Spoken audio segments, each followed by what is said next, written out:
The verdict was announced in a much less serious case, and a parking fine was imposed on Marilyn Monroe, the young actress soon to be America's most famous beauty.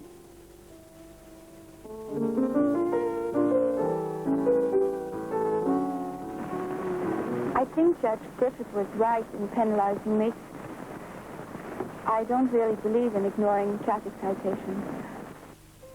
When Dimaggio started dating Monroe in 1952, it seemed like a match made in heaven. Our greatest ball player and Hollywood's sexiest star. Marilyn had made more than a dozen movies by this time, mostly in roles that showed off her gorgeous blonde looks.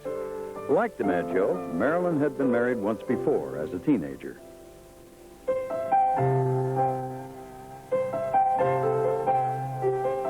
Their marriage took place in January of 1954, but was destined to last less than a year.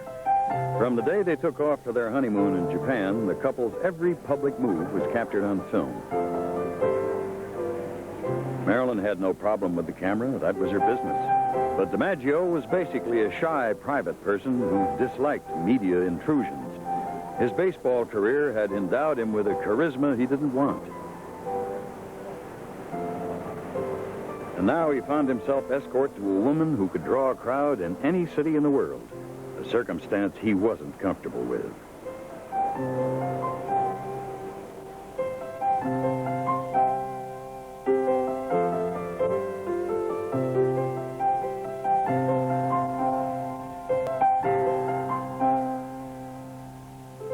She went overseas to entertain the troops one year with Bob Hope, I think. And when she came home, she'd just gotten married to Joe D, I think.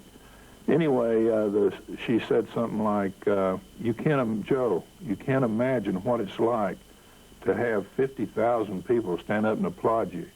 And Joe said, yes, I can. Marilyn did know how to take the chill off a Korean winter for the soldiers and Marines stationed there. And when she sang Diamonds Are a Girl's Best Friend, the troops knew she wasn't talking about baseball diamonds.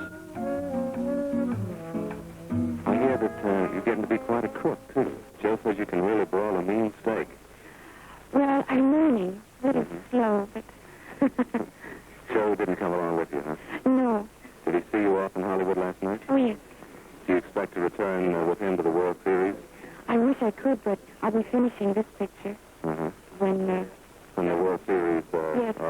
I've never seen the World Series, and I would love to, but we just can't seem to fit the schedule together. Well, you brought your hairdresser and your drama coach and 4 men from 20th Century Fox. All this and no Joe, huh?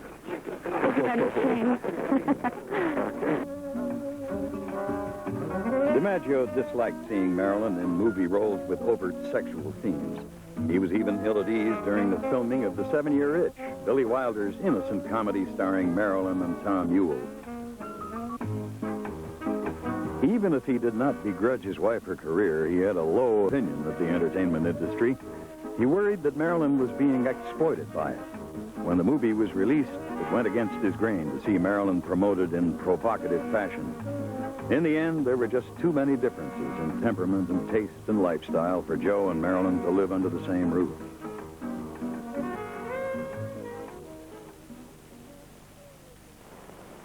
Miss Marilyn Monroe and Joe Dimaggio are presently having differences which they have brought about a separation.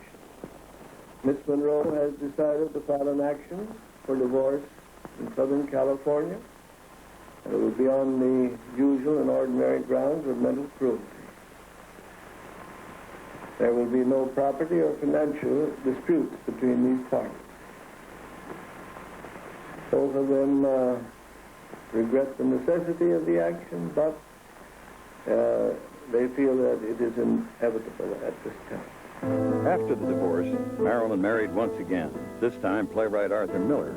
But that marriage ended in divorce in 1961 as Monroe's career began to slip and her emotional problems worsened. DiMaggio stayed in Marilyn's corner, but his moody and reclusive nature was hardly the perfect foil to her compulsive need of love and attention. And yet they saw each other, and there were even rumors of a possible remarriage. And then came Marilyn's death from a drug overdose in 1962. Her apparent suicide at age 36 was a crushing blow to Dimaggio. As one observer put it, his worst defeat in a lifetime of triumphs. He stepped in and made all the funeral arrangements. He limited the mourners to less than 30 close friends, including his son on leave from the Marines, and he barred the usual crush of celebrities. With the same dignity he imposed on the funeral, for many years, reportedly, he sent fresh red roses to Marilyn's grave.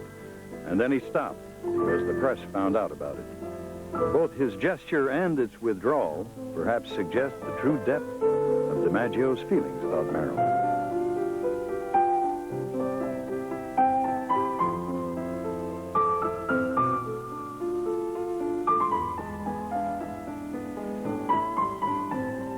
Young Joe